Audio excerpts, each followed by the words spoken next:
It was the worst terrorist attack in Europe. On December 21st, 1988, Pan Am Flight 103 was blown up over Lockerbie, killing 270 people.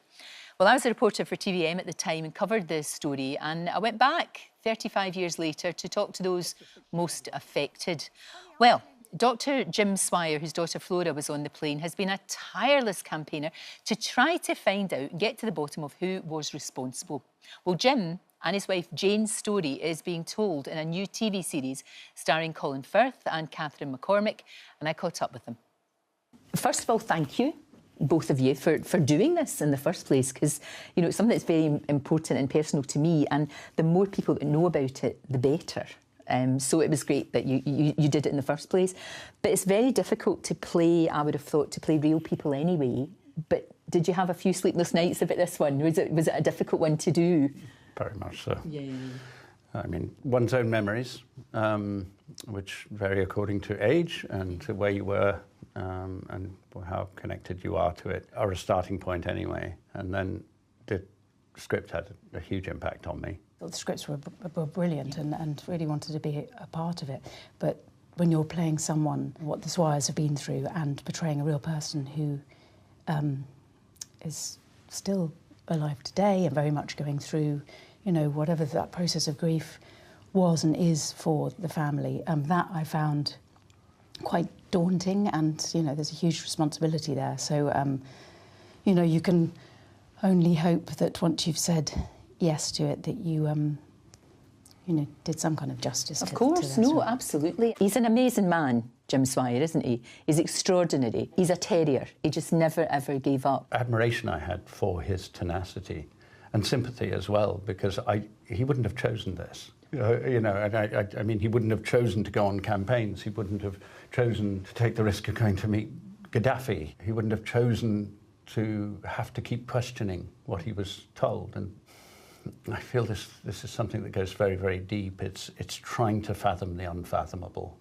I found that quite emotionally challenging to engage with, really. But I think one of the things that propelled him as well, it wasn't just tenacity.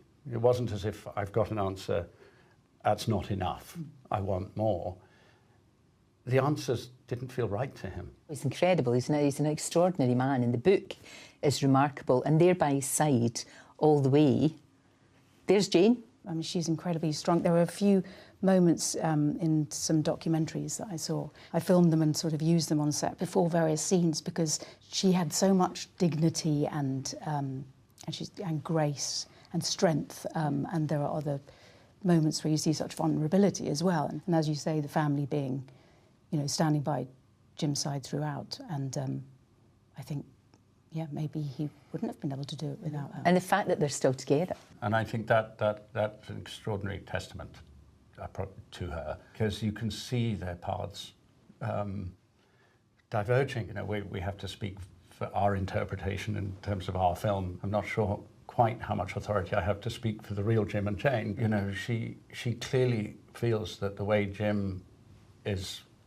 dealing with it isn't her way. It was the most heinous act of terrorism and violence, the worst that we've ever seen, never mind in the UK, but in Europe.